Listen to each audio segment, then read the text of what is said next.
اعوذ باللہ من الشیطان الرجیم بسم اللہ الرحمن الرحیم۔ قرآن پاک کے اندر جتنے بھی قصے اور مثالیں بیان کی گئی ہیں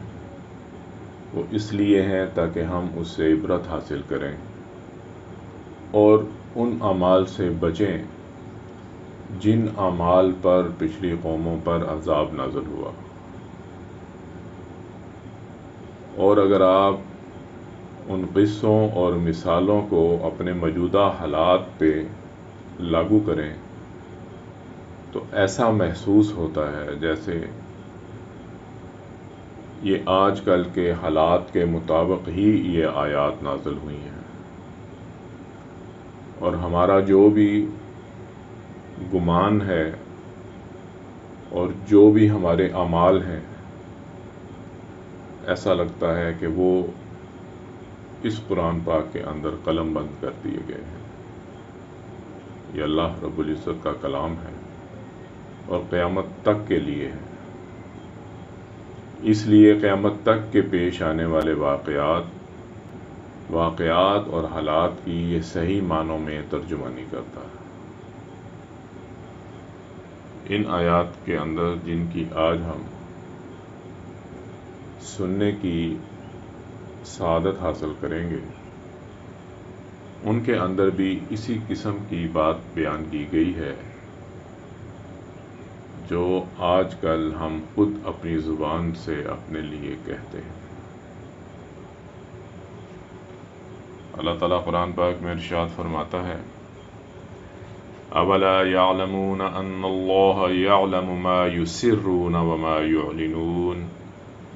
کیا وہ نہیں جانتے کہ اللہ کو وہ سب کچھ معلوم ہے جو وہ چھپاتے ہیں اور جو ظاہر کرتے ہیں۔ وَمِنْهُمْ أُمِّيُّونَ لَا يَعْلَمُونَ الْكِتَابَ إِلَّا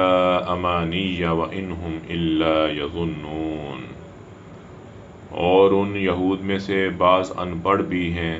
جنہیں سوائے سنی سنائی جھوٹی امیدوں کے کتاب کے معنی و مفہوم کا کوئی علم ہی نہیں،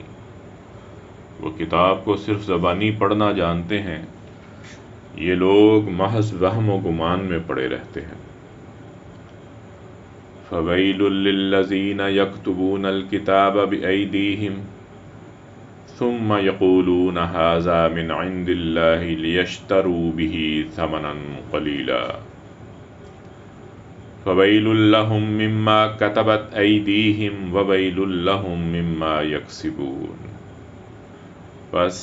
ایسے لوگوں کے لیے بڑی خرابی ہے جو اپنے ہی ہاتھوں سے کتاب لکھتے ہیں پھر کہتے ہیں کہ یہ اللہ رب العزت کی طرف سے ہے تاکہ اس کے عوض تھوڑے سے دام کما لیں، سو ان کے لیے اس کتاب کی وجہ سے ہلاکت ہے جو ان کے ہاتھوں نے تحریر کی، اور اس معاوضے کی وجہ سے تباہی ہے جو وہ کما رہے ہیں۔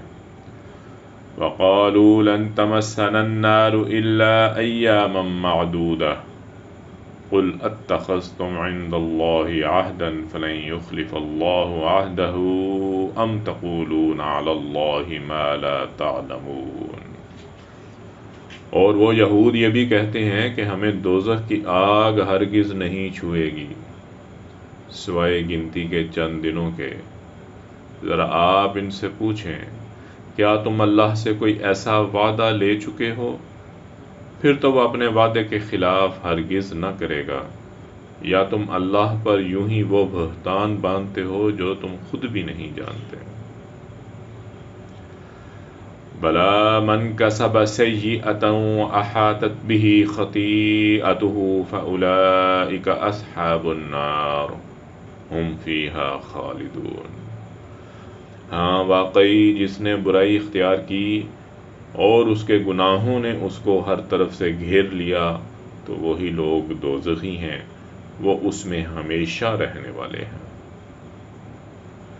وَالَّذِينَ آمَنُوا وَعَمِلُوا الصَّالِحَاتِ أُولَٰئِكَ أَصْحَابُ الْجَنَّةِ هُمْ فِيهَا خَالِدُونَ، اور جو لوگ ایمان لائے اور انہوں نے نیک عمل کیے تو وہی لوگ جنتی ہیں، وہی اس میں ہمیشہ رہنے والے ہیں۔ صدق اللہ العظیم۔ اللہ رب العزت سے دعا ہے کہ وہ ہمیں قرآن پاک کو صحیح معنوں میں پڑھنے، سمجھنے اور اس پر عمل کرنے کی توفیق عطا فرمائے، آمین یا رب العالمین۔